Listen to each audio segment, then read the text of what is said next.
Ladies and gentlemen, welcome to another photo mishmash. This one being broadcast live August 9th, 2017. I was so ready to go. And then I was like, is it 8th or is it 9th?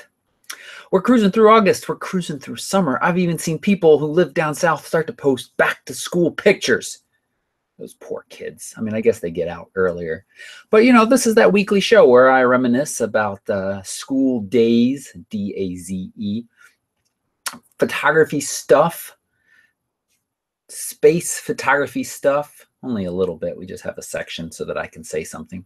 Answer your questions, critique your photos, share our pics for the Instagram highlights of the weekly challenge. Talk about Angela. Hi, Angela. You're in the chat. What else do we do? That's pretty much it. And the chat room talks about things, and I talk about other things. And sometimes the things we talk about come together. But most of the time, I'm over here and they're over here. But that's okay. I hope you all are having a wonderful August so far now that we're firmly into it. Let's get started. First up is the week in review, and I was just looking at it and thinking, I work 24/7, and sometimes that list looks like I actually do, and sometimes that list doesn't look like I do. So first up in the week in review is Angela and I got to meet. Now, I should have queued up that nice picture of all four of us, but I don't. So Angela, thanks so much for coming up. It was wonderful meeting you. Angela has been a dedicated fan, that's as much as I'll call you, for a very long time. So it's always fun to meet and chat about everything from photography to my kid's haircut to the new necklace Angela bought just for the visit. So we had a really nice time. So I loved it. All right, other stuff that has gone out. Roy put the group picture in there because I know you all want to see it. Yeah, everybody. Oh, I can't show. I could show you. I installed this new thing that will block me from being on Facebook for too long. Because what happens is I'll go over to Facebook to post something useful, and then I'll just start to scroll mindlessly. And then I'll realize 10 minutes later, so I put this thing that gives me 10 minutes, and I've used up my 10 minutes today. And yes, I could just go over to Safari, but well, here, let's just go to Safari. It's worth it, isn't it? So how do I copy it from here?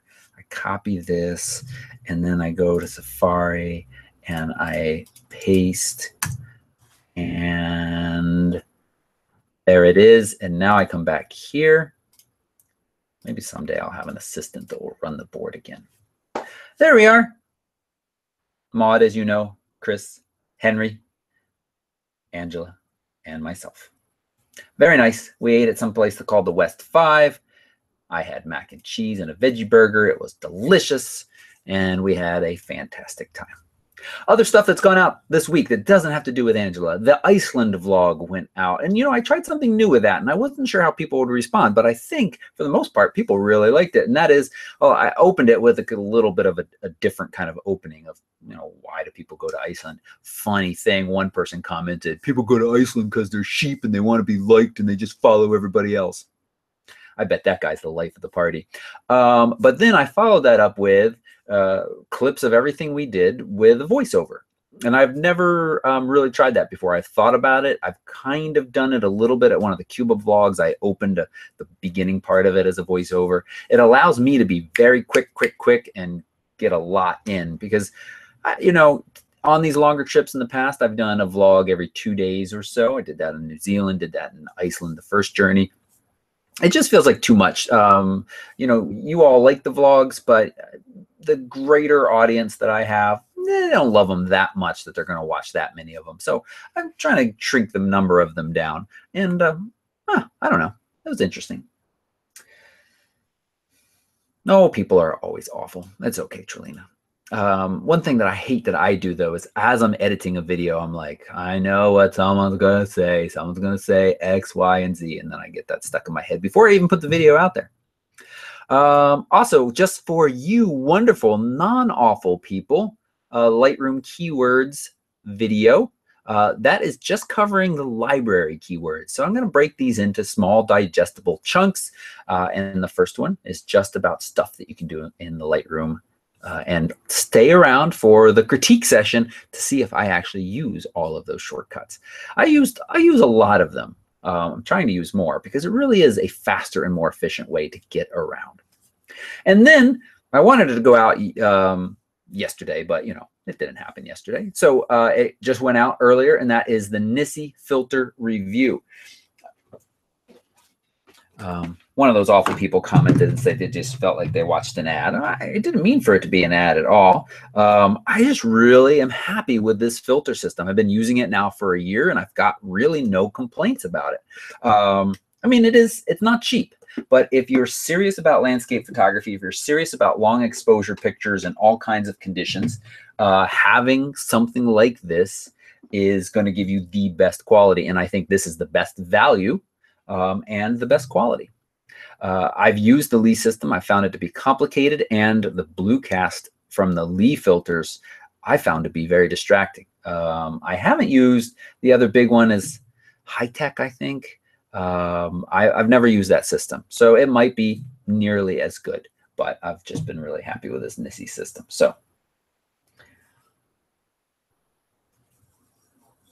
YouTube comment thumbs up and thumbs down should rank the account. If the guy's a troll, it hides all the comments. Huh. Jeremy, I know. I thought maybe we could do a trade, old system for some salmon. Jeremy and I have been talking about that. Or at least that's what I thought after you offered that nice salmon mailing thing. Also going on that Trelina has been coordinating. Thank you very much, Trelina. Another very non-awful person. That non-awful? That's too a wonderful person.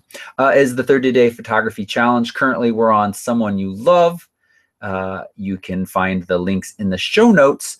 They're not down below the video yet, but I'll get them there very, very soon. But of course, they're in the support group.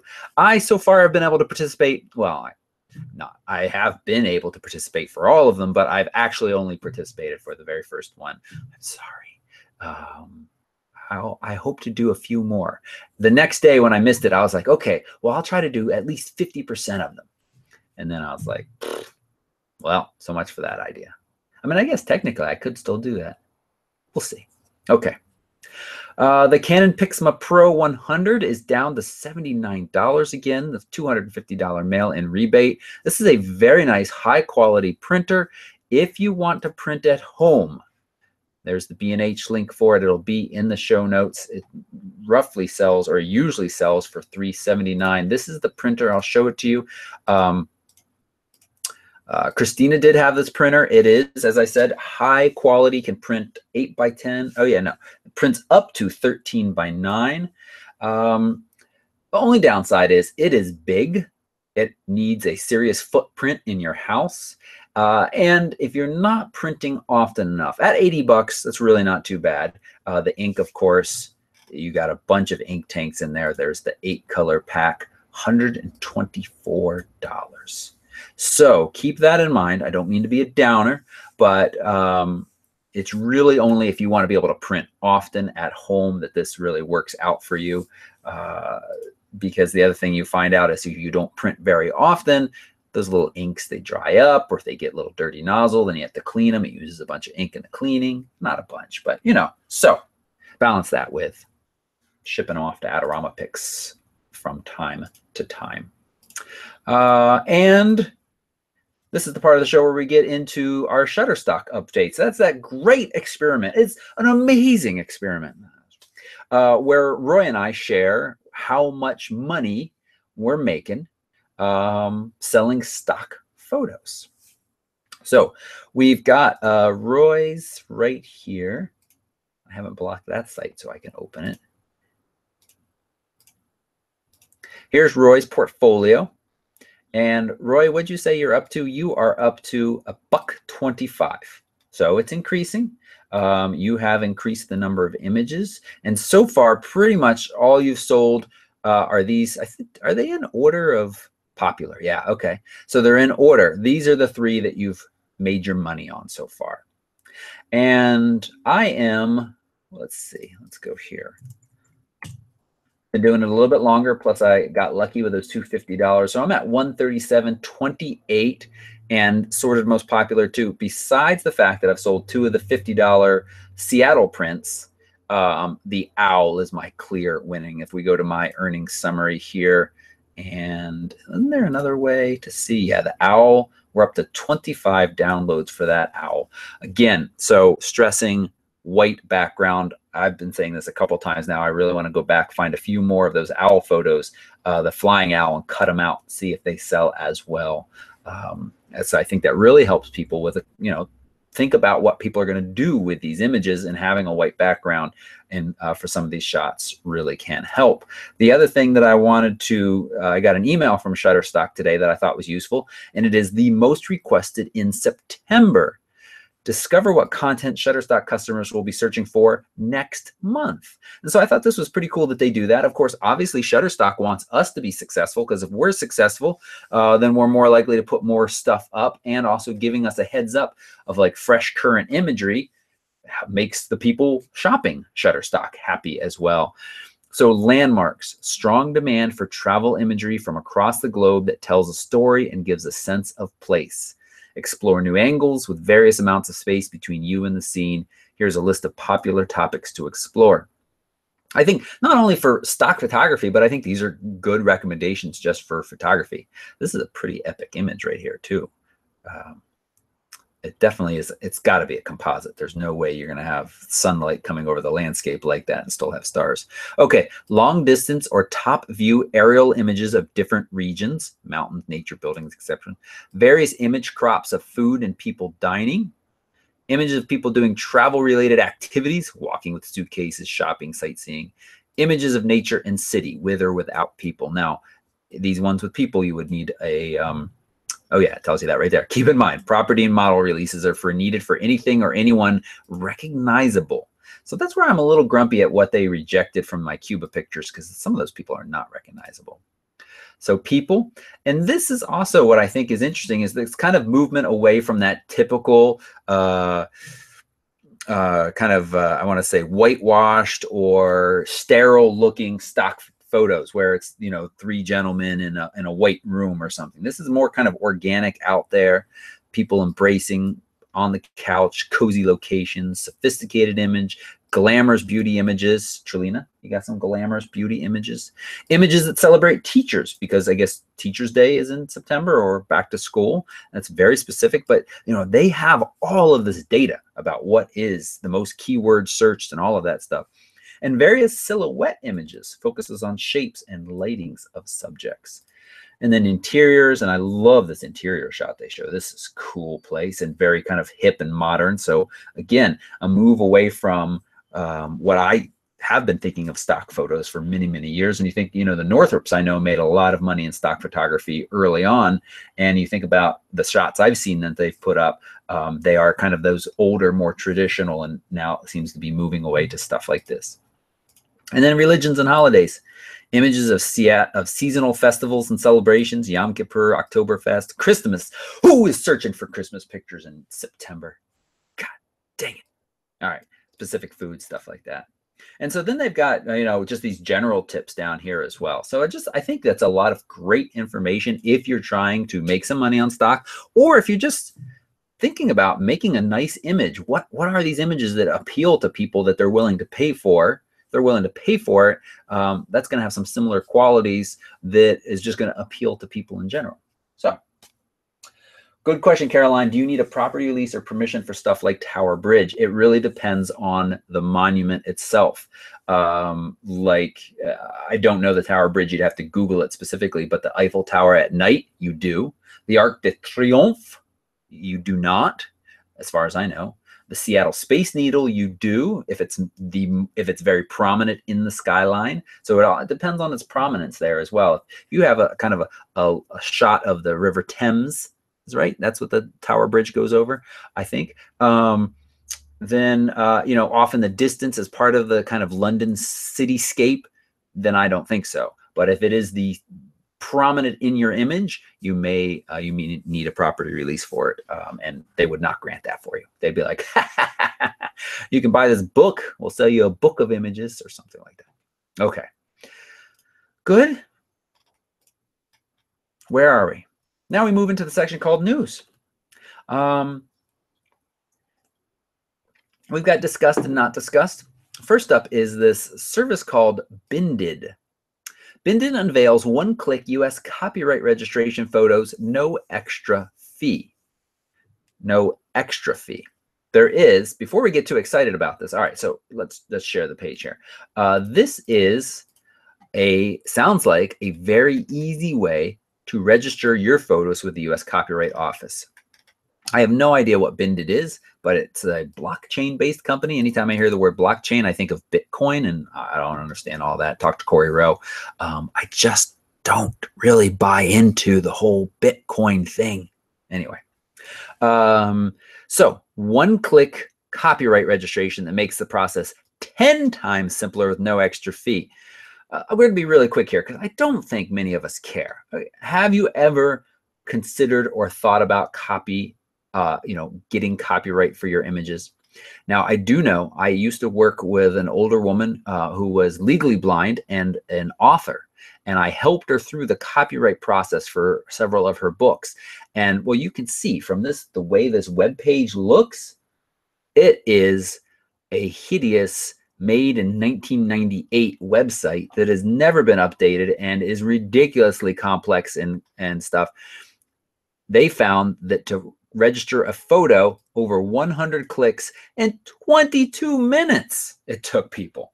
Their system, 1 to 4 clicks, depending on if you count payment check marks, and can be completed in 9 seconds.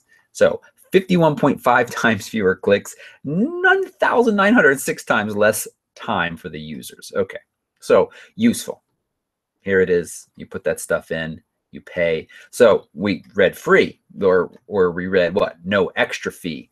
But it does take $35 for a single photo, $55 for a batch, with no limit on how many can be included in the batch.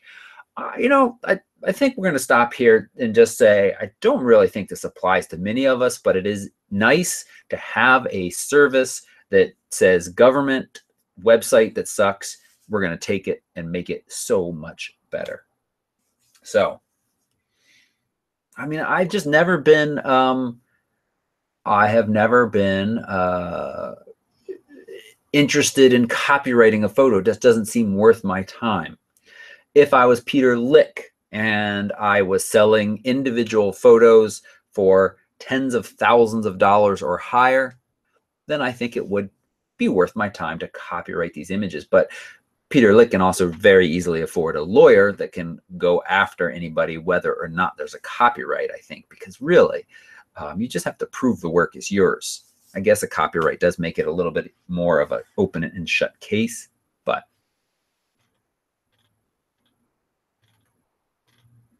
I'm sorry, I just caught my eye on the corner here. Indian police couple fired for faking Everest climb with Photoshop. All right. The other article, this is great. Julie Ann Cost. If you've gone and looked for any Lightroom tutorials beyond my wonderful ones, you almost certainly have watched some from her. Really like her style of presentation. She's great. They're now doing a Photoshop tutorial series for beginners. Are you looking at what I'm looking at? Okay, good. So you got 5 tips for working with brushes, 6 ways to select color in Photoshop, 10 tips for working with layers, 3 ways to quickly zoom in Photoshop, and 5 reasons to use smart filters in Photoshop, 8 reasons to use layer groups. So this is all part of this new series, and that's all of them right there. Are there any more that they missed? No. So that's great. They're nice and short and digestible. I like that. I definitely have the attention span of a rat caught in a cage, not unlike the one that I caught this morning. I appreciate these short, bite-sized tips. And as I said, Julie Ann Cost, I think, is fantastic. One of the best out there. So that's good. Laser groups. Is that what I said? Pew, pew. All right. Let's stop there. Not discussed. Big news. Apple has launched an Instagram account. It is just for pictures taken with iPhone. There used to be a big guy that worked for Android. I can't remember who he is now, or Google, and he was part of their social, that kind of failed experiment. Now he works for this startup that it has an EKG device that will tie into your iPhone. It's one of the few FDA approved ones.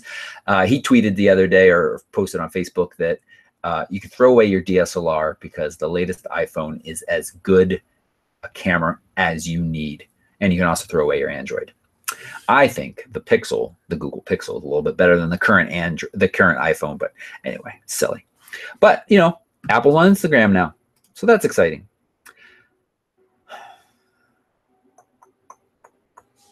I think that's it. Okay, now we move into the part of the show. There's a bunch more stories down there that you might find interesting, but you have to go look at them on your own later. We're cruising faster through this than we usually do, aren't we? We're moved to the part of the show where I've got him up here this whole time because I just like how he just kind of hangs there. And I lean into the microphone and I say, photos from space. And if I ever watched myself do that, I'd probably stop. But I don't look at myself when I do it, so it's okay. We will have one more show before it happens. Is that right? One? Yes.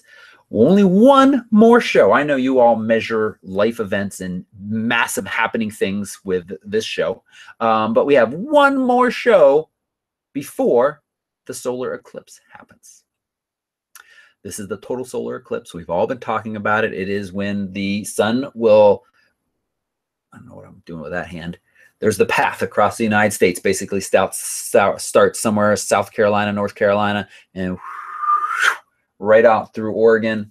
Along that path, you will experience totality. That is when the moon, oh, cool. Let's see, which one should be in front? Let me see myself so I can see what you see. The sun will be eclipsed by the moon. Oh yeah, look at that. Different sizes. But because one's in front of the other, it blocks it. So along that path, total blockage. And it's pretty exciting stuff because it doesn't happen too often. And for it to stretch across the whole US like that during the daytime, during the, well, I was going to say during the summer when we should have good weather. It's actually looking like for a large chunk of the East Coast, the long range forecast is not so good. But, you know, let's not get all too excited or worried about it yet because we are still talking about, you know, a week and a half out, and it's kind of hard to predict localized cloud cover at that time. But that's basically what we want. Charlena, your girls want a pet rat. We've got a couple. Listen to this. So we've got some rats. They run around the backyard from time to time, eat the stuff out of the garden. So we've been trapping them in live traps and relocating to someplace I won't tell you. Not our mean neighbor. No, we don't have a mean neighbor. We noticed that they were eating the crap out of our citronella candle. A citronella candle. We never even lit it. It's just sitting on the outside table. And it's first it had like little teeth marks in it. And then the next day a little bit more, and the next day. And I no lie, I should go get it for you. It is a large, like cereal bowl sized candle. And now there are just little remnants left in the bottom.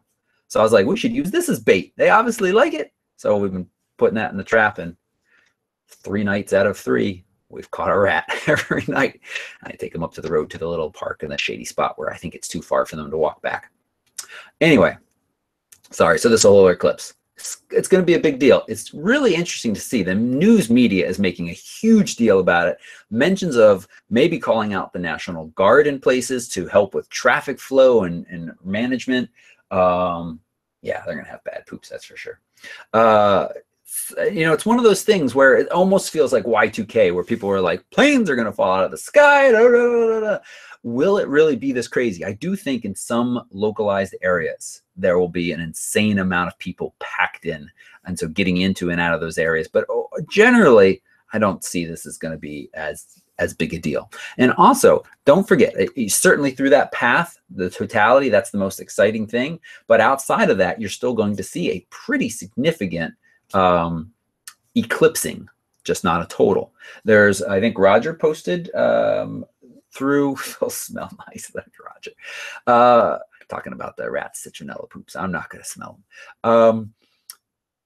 there's a couple different websites that you put in your zip code, or you can look at a map and it shows you the kind of percentage eclipse that you'll see. I'll be near Joshua Tree. We've talked about this. I'm not going to go over it again. I'm fine. I'm not going to get to see the totality. Maybe sometime in the future I will. I'm okay with that. I'll see about 68% or 62% totality. And I'm also part of this group, this eclipse viewing group on Facebook. I'll post the link in our group. I think I've done it before, but I'll do it again because there is a photo contest for different kind of photos of the eclipse. And you can win some pretty nice prizes. And I'm going to be one of the judges of this. So I'll put that link in the group soon. Whew. All that, because I like talking. But all that to say, our main photo from space, or photo, we should change it to photos about stuff in space, just doesn't sound as good, is the first eclipse photo was shot in 1851. The Civil War hadn't even started yet. That's how I measure things, before or after Civil War. Look at this. It's pretty cool. I mean, yeah, it's a little noisy. All right. So he should have applied a little noise reduction in Lightroom. But back in 1851, cameras were in short supply, but that was the first year. This was taken by a Prussian photographer, Johann Julius Friedrich Borowski. Oh, there's more to the name.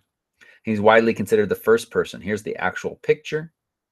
He was commissioned by the Royal Prussian Observatory to capture the image, and until that point, no one had been able to do so. While correctly exposing the corona, the glowing aura of plasma surrounding the sun, the photo was shot just after totality, and the daguerreotype took 84 seconds to capture.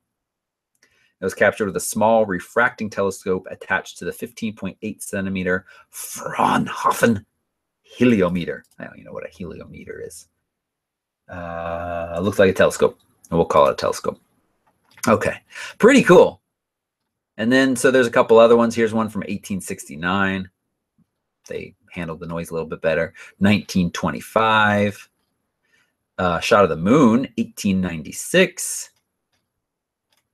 And an 1880 lunar eclipse. Just, I mean, let's just for a moment, 150 years ago, or 166 years ago, really, technically, really doesn't feel like that long ago. And to have that level of technology to what we have today, and the whole story about NASA jets with cameras mounted on their cone, we're going to fly really fast and give a longer period of time where they can observe it, because if you're moving with the sun as it's moving, then you'll see that eclipse for a longer period of time. It's just cool. It's just cool. Yeah. Daguerreotype. Thank you, Trulina. What are you talking about?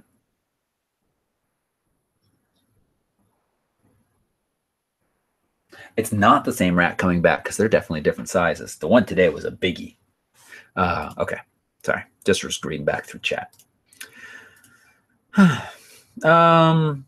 And also, you should go check out the Twitter account of Cassini Saturn, because that has been out there photographing Saturn forever. It's now in these last orbits, right around the planet, inside the rings. It's pretty cool. All right. This week's challenge was for symmetry. Symmetry in your photos, a bit of a trickier topic, but you can find plenty of options with architecture and even some with nature.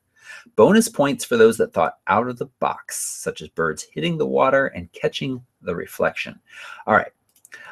First off, Instagram is so broken on the desktop, it will not load extra pictures for me. That's always a little frustrating. But you all, and so actually, I can't show you all the pictures on mine. I'll show you what happens. But you all had some fantastic pictures that I just absolutely loved. And you can see there they are. But you get to the bottom, let me move it up, and you hit the load more. Oh, it doesn't work. Hey, look at that. That's fun. So then I tried another browser. I tried a browser with being logged out, and I ended up looking them up on my phone and copying and pasting from my phone. So no biggie, I've got them, but I'd like to show you more because there's more than just as what's here, and there's some beautiful ones. But let me show you the highlights. My first highlight, and this is in no particular order, is Nancy's. And this is, Nancy, you're sticking in my mind for somebody who has done this before, and that is just kind of capturing an everyday object in a way that just makes it seem extraordinary. I just love it. It's just a regular old zipper. I've used the zipper today at least once, and didn't think about it at all. But here's this close-up picture, perfectly symmetrical or perfectly enough, tones, gold, love it. Really nice photo. Good job, Nancy. The next one that I picked is Lohana Sunu. And always love to see names I haven't seen before participating in these challenges. I mean, architecture, as Roy mentioned, that's kind of an easy place to find symmetry if you're careful. But when you shoot it, I'm very picky about things lining up perfectly. If you're going to shoot symmetry, I want it to be perfectly symmetrical or be purposefully not in a way that, you know, not like little angle just off or little, this is perfect. Love it. Love the shot.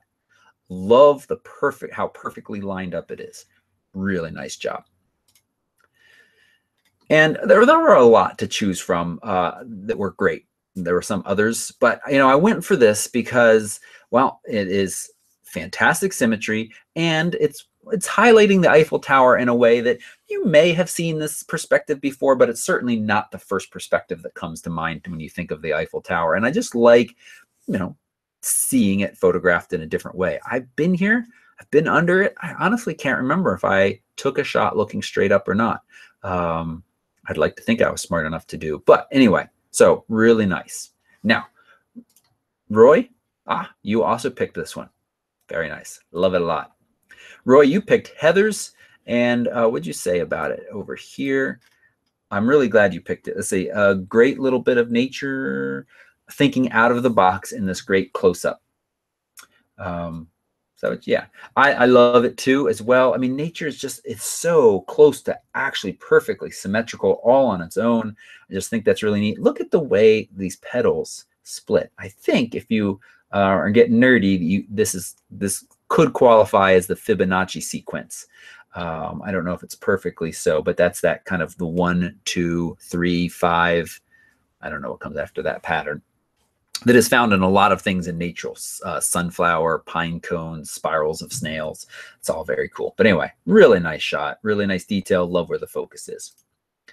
And then, Roy, you picked another one from Nancy. You got cars on your mind right now because Back to Bricks is happening there in your neck of the woods. And I think that's some type of car show, Roy, if you're correct.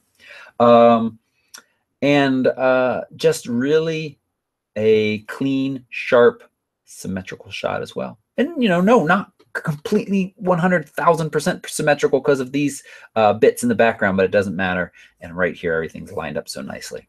So great stuff, folks. Really like what you submitted.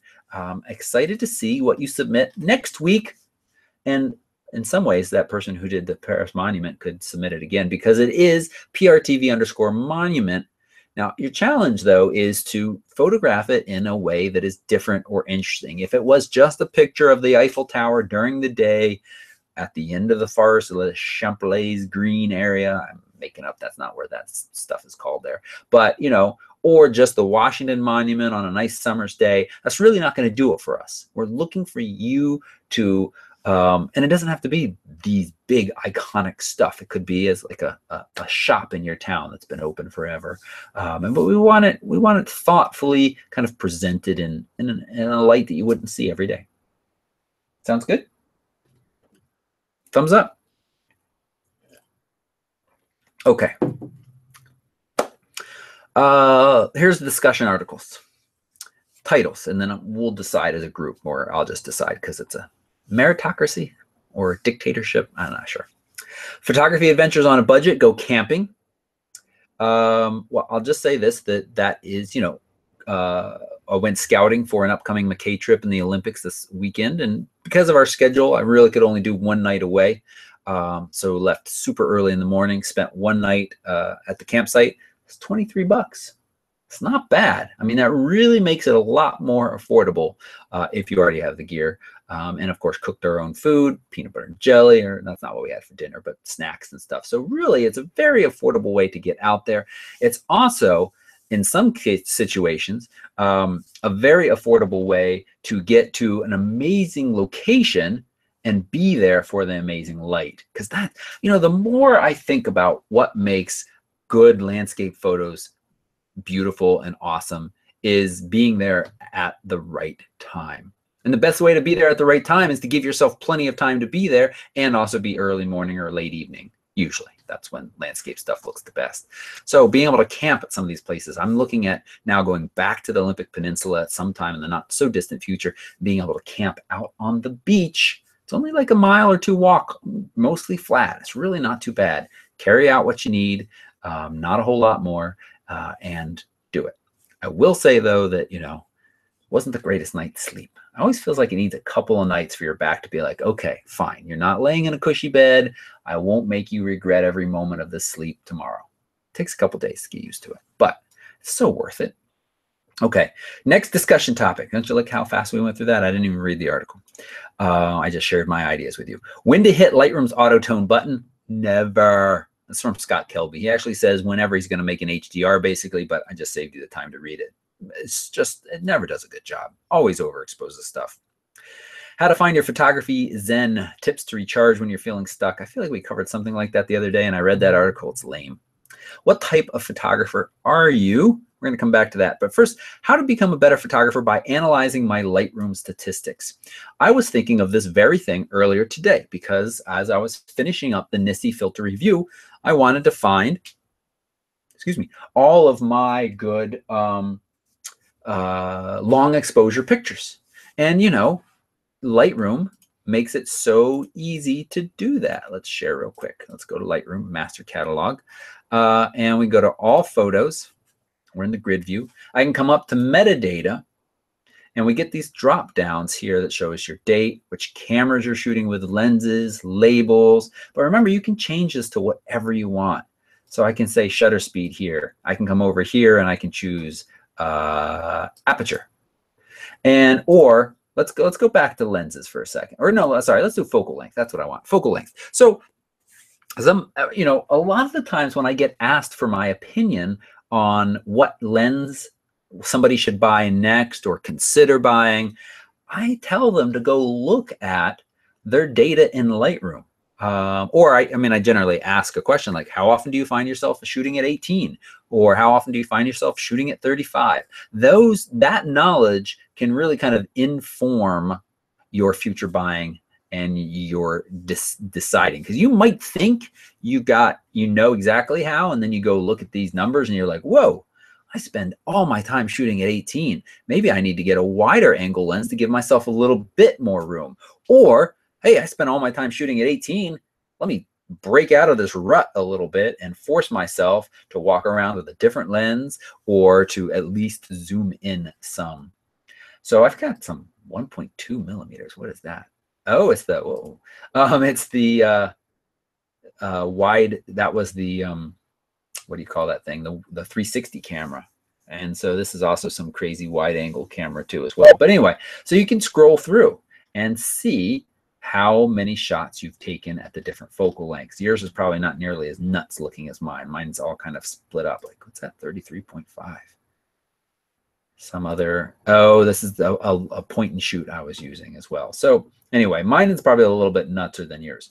Or the other thing you can do is find all of, let's go back to all focal lengths, all of the shutter speeds. So I've got one at 400 seconds. I had one at like 2000 seconds in my 2016 catalog. And that can give you, say, all right, when am I taking these shots? Should I invest in a filter system that's going to let me do longer exposures? Other times, am I frustrated by that?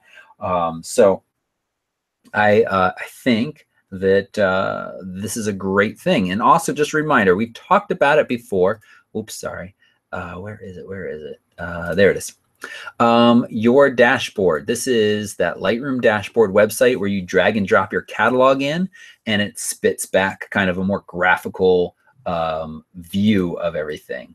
Let's just say 1 year. How long? Oh, it's going to take too long to update. I shouldn't have done that. But there's ways to filter this, and there's lots of useful information here as well. So I think that title of that article was worth talking about. And let's see the next title of the article: Amateur versus Pro, differently. Roy said this was interesting. So it's on you, Roy. How differently the same ugly location looks when you become a professional photographer. So number 1, how I used to see. Number 2, how I see now. Okay, I love this because this there's multiple things that have changed between these two articles or two images. But the number 1 big one for me is not the depth of field. Did you think it was the depth of field? You might have said it was the depth of field. It is the getting down on the level, the perspective, the eye level of the subject. I say this so many times on trips because we all get out there and we're all walking around, upright human beings as we are, snapping pictures at eye level, which for most of us is like 5 to 6 feet. Insert funny joke about short people, vertically challenged people. But what you should be doing is getting down below and shooting, not below, but getting down low and shooting on the level of your subject. I cannot stress that enough. Also, this could be an interesting picture directly above straight down as well. It's a little harder to achieve. The other thing that we got going on here is a shallower depth of field, which allows kind of the busy background to fade away. Number 2, little boy. Oh, he's got a little white bunny. Oh, isn't that cute? So, just kind of a snapshot. Little boy touching the bunny. But here, taking some time to see the boy, to shoot this shot where we can see the boy's face, connecting, looking at the bunny, rule of thirds. Again, shallow depth of field. Great. Fill the frame with your subject. So this could also, kind of be here and here as well. And this one, it's such a wide view, and this is filling the frame. But this one, I think, illustrates it nicer. Here's the little boy picking blueberries. Do we need all this extra crap around him? No, we don't. We get in close. Actually, I don't think those are blueberries. I don't know what they are. But we get in close and fill the frame with the subject. Look how different his hair color looks. Much warmer, I guess, is that picture. All right. I will say that this guy is applying a vignette that's a little bit heavier than my tastes. Don't think that I like this vignette. I just told you I didn't. Getting the child to cooperate is the biggest challenge. Yeah, that's true. All right, number 4. Yep, same thing. Anything new that this shows us? Just getting down low. And focusing in eye level. So getting down at their eye level, having this nice kind of leading green grass right up to the little bunny, little red bunny. Okay, well, this is properly exposing in tricky situations. Overexposing here, a little bit better. Similar here, also allowing it to be backlit, which is fine, but you are in charge of your camera. Don't let it say, hey, you want the sky blue. No, you don't care about the sky. You care about the faces in this moment here. So overexpose from what your camera is suggesting. Both of these are pretty crappy, actually. So I think we've learned all that we wanted to from this. What is this very distracting Y right here? What is that? Where is that? Yuck. Okay. I think we're done here. We done here? I think we've learned. Yep, we're done there. So that was pretty good.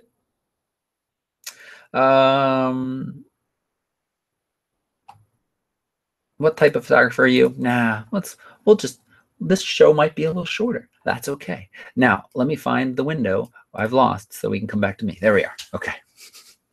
So I think that was helpful and useful discussions. Good.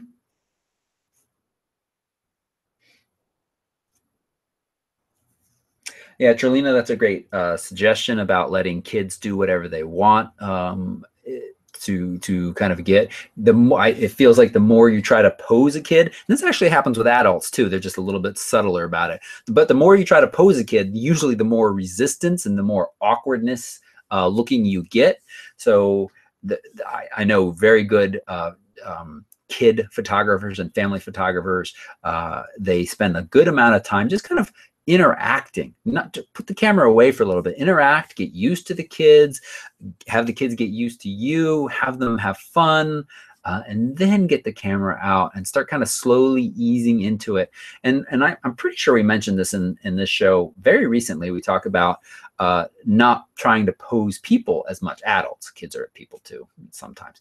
Not trying to, isn't you, Angela, that says you, or not, Trilina, isn't you that say your children are small animals? Sorry. ADD like a rat, I told you, or attention span like a rat. The less you pose people, the better they'll look. And so how do you get them to do these, you know, how do you get them to not look awkward? Well, that's the trick. And just kind of have them go through these movements, especially we're talking about couples, really, you know, with each other, spending some lovey moments. And through that interaction, you're going to be taking pictures and you're going to catch these moments where there's just looks kind of posed, but real as well, and just more authentic. So, Trilina, yes, but Laurel is the cutest thing on earth when she has invited all of us to her birthday party. If you haven't seen that, if you're not friends with Trilina on Facebook, you should be friends on Trilina on Facebook. I'm sure she wants all of you to be her friend, and then watch her daughter's video, or Trilina's video of her daughter suggesting everybody come to her party. And kid food is going to be there. Adult food is going to be there. What's adult food, you say? Well, it's the food adults eat. That's what I remember. Oh, Caroline, you're not talking about posing. You're just talking a 2-year-old. Yeah, it's true. I have no problems bribing children to get them to do what I want. Even my own sometimes. I haven't had to bribe them in a very long time, which is I'm very thankful about. But there was a period of time there for any kind of picture at all or anything I needed them to do. I felt like I had to bribe them, but certainly in photography as well. Yeah, but 2 is a tough age. I mean, that's just can be a tough age. There's a reason they call it the terrible 2s. Some kids, it seems to me that kids who aren't good communicators yet by 2 are the terrible ones, because they're all frustrated. None of these stupid tall animals are listening to their needs, and they don't want to listen to us if they don't get what they want. So, but the ones, my daughter, she was a very good communicator early on, and she could tell us what she wanted pretty much, and we had very few issues at 2, a few more at 3, but you know, hey. All right, we've got one Q&A from Chris. She is headed out to do some star trails with her A65 next week. We missed International Cat Day by 1 day. So here's old lady Shiloh, going to be 19 soon, is on like 6 different kinds of medicine. Actually, really only 3, but she's doing pretty good. She's doing pretty good. Chris is headed out to do some time lapses, star trails. Should she buy the time lapse app or the Star Trails one? And so we're talking specifically in the Sony. And Jamie, you, if you're watching this too, you're not in the chat right now, but you often watch afterwards. You asked about some little product that you could put on top of your camera the other day that gave you a bunch of tools. The Sony cameras allow you to buy these apps like $10 in camera, download it, and have this functionality. I've never used the Star Trail ones. I think I own it. I don't know where the Sony is right now. Oh yeah, it's right here.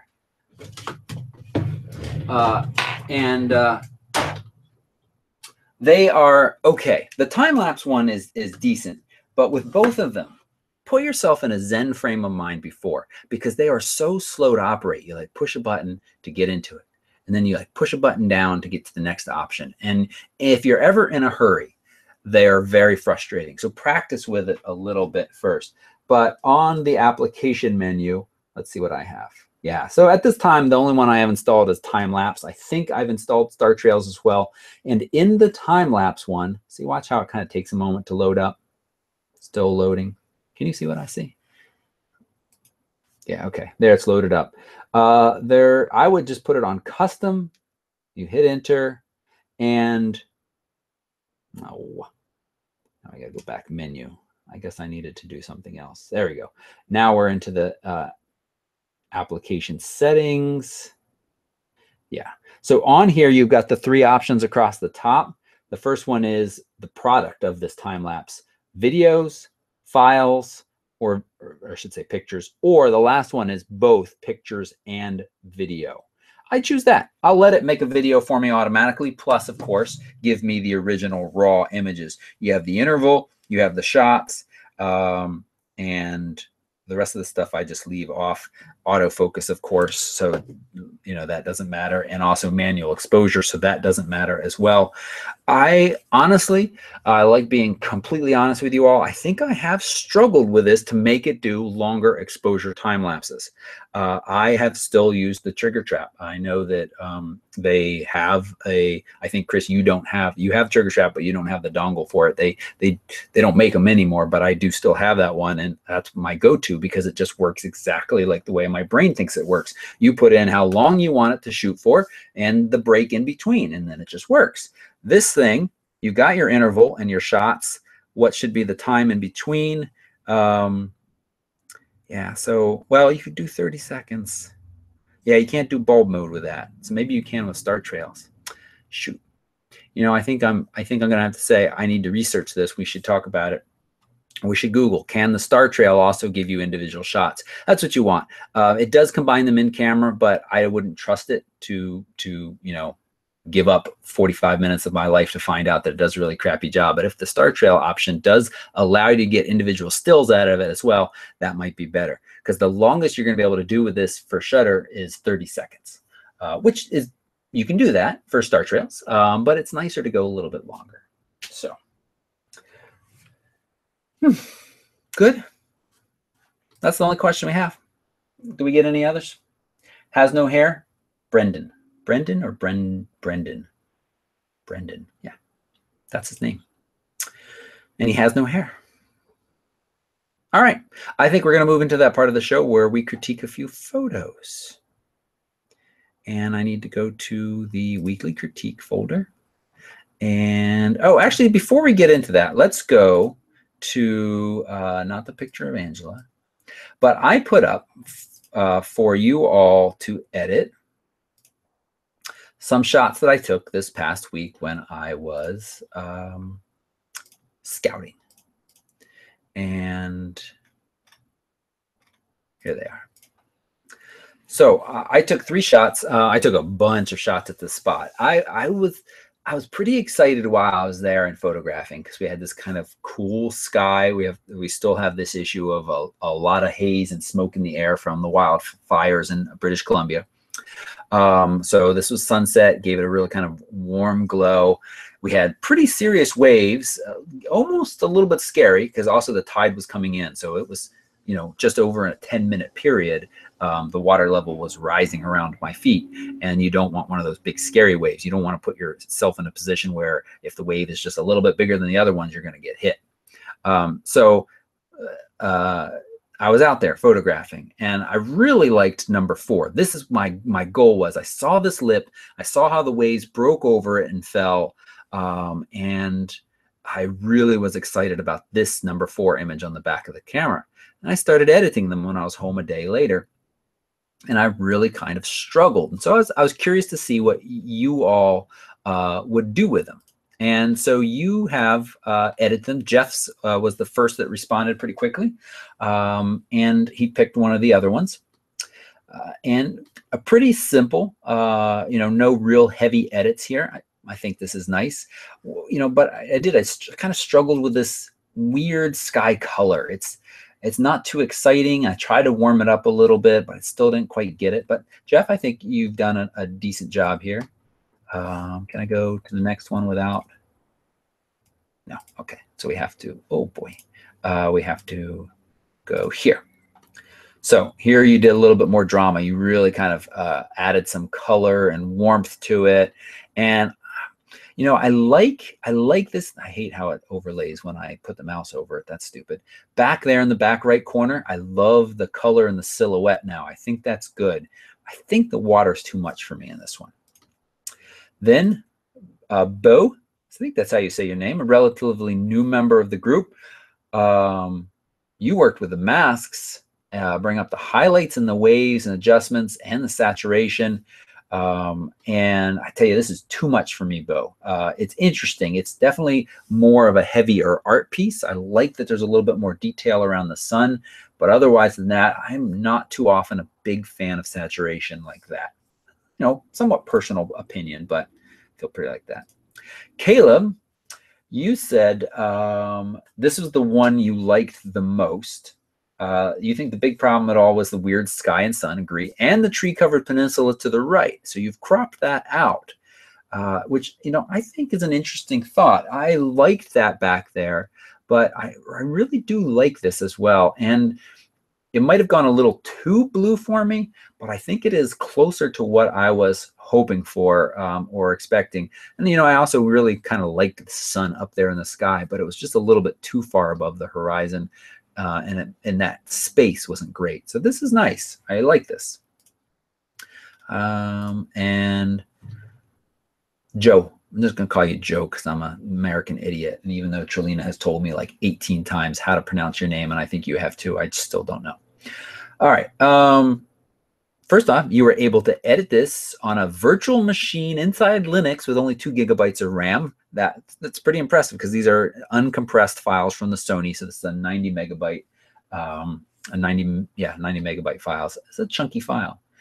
You cooled it a bit, added a brush to dodge the rocks in the foreground.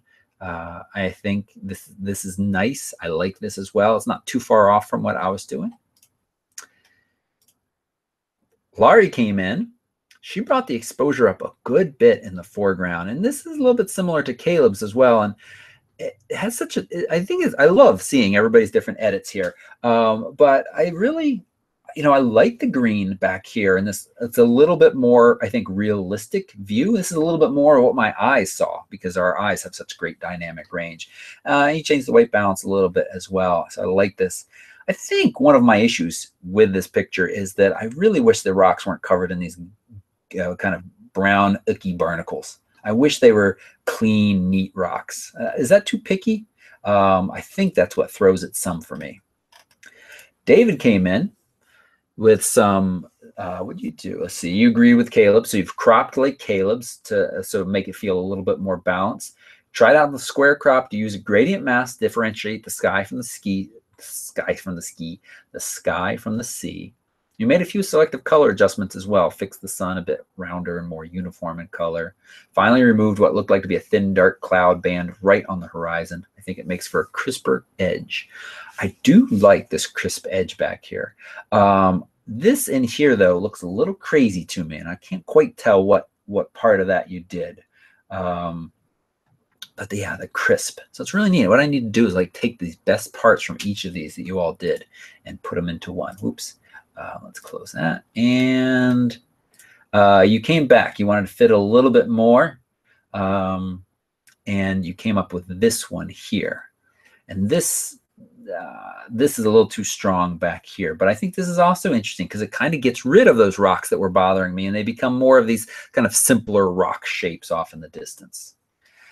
And then, Nancy, did you ever get one in there? No. So thank you so much for that. I think it's really interesting. I also think it's really interesting that you kind of cropped out. Nobody went with number 4, which that flowing over. And I have a bunch more of those. I tried to get down low, but as I said, I was also very nervous about the size and shape of the waves that were starting to come in. So, yeah. Well, I guess I shouldn't have stopped sharing my screen. I should share my screen again and go to entire screen and go here. Okay, we just got a couple. And again, if you are fairly new to the group, I think you'll see from this critique that you should submit your work because it's a great way for you to learn. It's a great way to get feedback on what you can do to things in Lightroom. And I'm not a meanie pants. Caroline. Is this the 2-year-old that you had in mind that you said was difficult? This is a cutie. I think they could be around 2. All right. Little Nugget. Is that the hill or the name of this kid? First thing that I think, thank you for sending a DNG, is it feels a little cool to me. So I'm going to grab the white balance, and this child, I think it's a boy, but it doesn't matter, is wearing this nice white hat. And so I'm going to sample from that hat and see that it did a pretty terrible job. Let's try sampling from the area in the sun. See, it's too bright for it there. Let's try over here. Okay. So too much. So now I'm just going to put my mouse over the white balance, the temp, and just kind of keep bringing it down and eyeball it. Now, it might have been okay. Oh, no, see, all right, sorry. Every week this happens. When I'm running this thing, Lightroom it lags behind so much that it's hard for me to see. The other thing to do is cheeks. And we've talked about this briefly from time to time on the show and in the videos. You want, from a kind of a neutral area on the cheek, the white balance should usually be split or separated, each of the channels, the R, the G, the B, that's red, green, and blue, by about 10.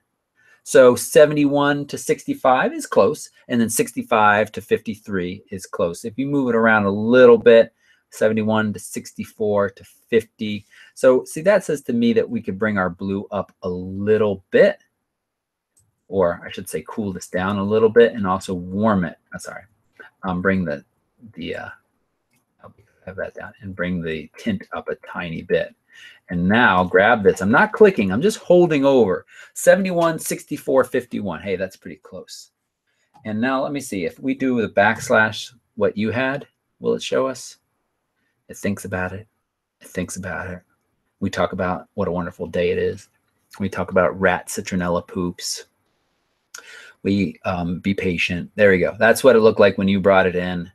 And this is what it looks like now.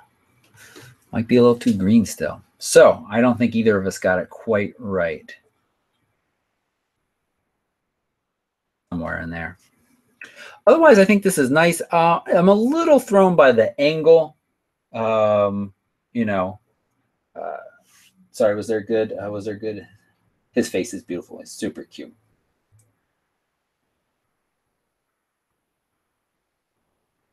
Okay. And you know, I don't know if it has to be so tall. Let's crop it in a little bit.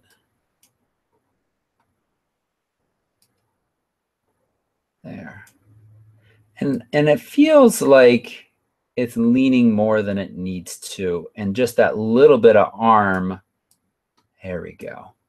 So now the eyes are kind of going in straight across the image and not so much down. And there's a little bit more connection there. Oh, actually, they're almost started to go up a little bit, which, you know, probably connecting with some human person. So I think that right there. And then the other thing I might do is, oh, you've worked on it. Yeah, iris enhance, saturation, exposure. I bring that up even a little bit more and bring the shadows up a little bit in the eyes just to make them pop. I think my white balance now is pretty close to I'm happy with. I don't want to do before and after anymore. It just takes so long. It makes me cry. This actually now feels a little heavy, a little too much extra space. So we could bring it in a little bit more. Just a little.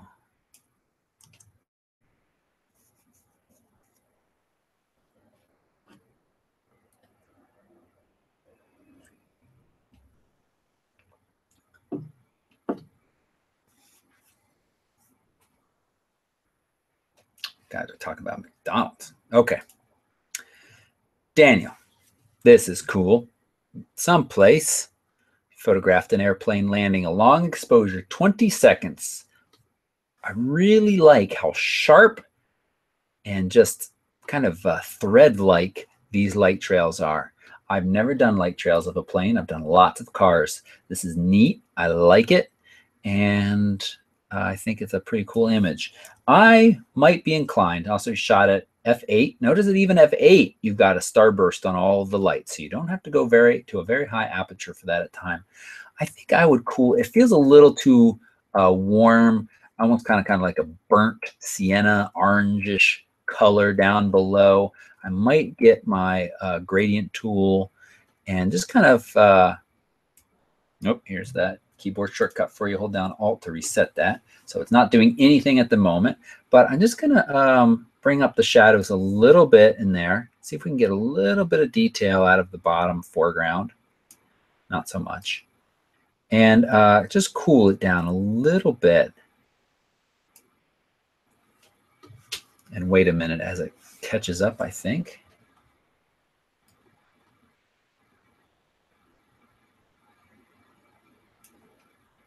Yeah.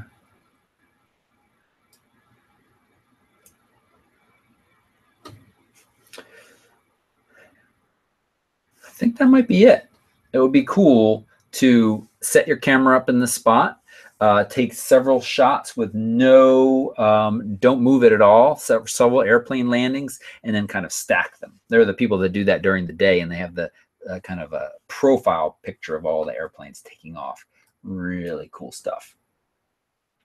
I want that to be a little bit cooler down there. Maybe let's desaturate it a little bit too and see what happens. Yeah, there we go. So now see these lights down here feel to me a little bit more balanced with this kind of light here. So I just decreased the saturation a bit, and also I brought down the color there a little bit. I like the hint of sunrise. You want to keep it a little warm though, it looks like, so it doesn't get too muddy. Nice. These are Caleb's D&Gs that we just looked at. He posted them in there. And then Pam, this picture is so small. That's what size it is. So it's very hard to critique it. I'll just say that it looks like a lovely shot of probably downtown San Diego. And it seems like it's probably a nice shot if we could see it bigger. If I could get the magnifying glass out. But that's it. You all are making me hungry with your talking about poutine. Not something vegetarians can typically eat. However, there is this Montreal restaurant that is famous for its poutine, and it has vegetarian gravy, and you can get it. And I ate it, and it was okay. It was all right. Tell you, as a vegetarian, it's not too much meat stuff that I miss. I never, was like, oh, steak is the best thing on earth. But a good breakfast, biscuits and gravy like thing is good. And once I went to a breakfast healthy spa place and they had a vegetarian version of it, it was pretty good. And my brother makes a pretty mean chickpea gravy as well. So that's my contribution to that. I think that's it. Thank you, everybody, for hanging out with me. I so much appreciate your support. I will, I'm going to have the second Lightroom keyword video for you all pretty soon. And what else? Let me know in the group, email, Facebook, Twitter, comments. Don't do them in comments, though, because in a minute I'll close that and then everything everybody says is gone forever. Actually, I think I can get back to it, but it's not it's in this little square. It's very hard to read. So I hardly ever go and get to see if I looked over here and didn't see your comments. I know, Trelina, I'm stalling. 1 hour and 8 minutes to be precise, but I think we're done. So thank you so much, everybody. Have a wonderful Wednesday evening, Thursday morning, or whenever you happen to watch this show. And don't forget to go watch the filter review and thumb it up. And of course, leave a comment too. Oh, what was I going to ask you all to try to do? Oh, I know what I can show you. So I've been invited to try this new website. It's called Kit. Let's show you this real quick before we go away. And it makes it very easy to build product lists. And part of me is like, well, I could do this on my website. But, it's just so clean. So you go to kit.com. I wonder how much they paid for that. And you just see, like, here is this D-Rock. He's an expert filmmaker. He's got a little star, which means he's verified by Kit. We can go to me. Look, I got a little star too. And I have started creating these kits, like my gear or best filter setup. And it's where I recommend the NISI system, plus the filters that I think you should buy with it, plus quick little picture of that has been made with the NISI system. But I've got the high-end landscape photo gear. I've got the gear I use for creating videos, budget astrophotography, and like my favorite board games, because I thought, why not? Just stick them in here. It's kind of fun. So you can go check this out at kit.com/photorectoby. You can create an account. You can like my kits. You can comment on them. What kits would you like to see me create next? Or would you like to see us create? Rose is going to be working on some kind of our recommended Canon camera lenses, our favorite prime lenses, and we'll be creating some additional kits very soon. So what would you like to see? There, threw that in. Now, 3 hours and 10 minutes. No, 1 hour and 10 minutes. It's 3 o'clock. 3:10. Oh boy. Goodbye, everybody. Love you.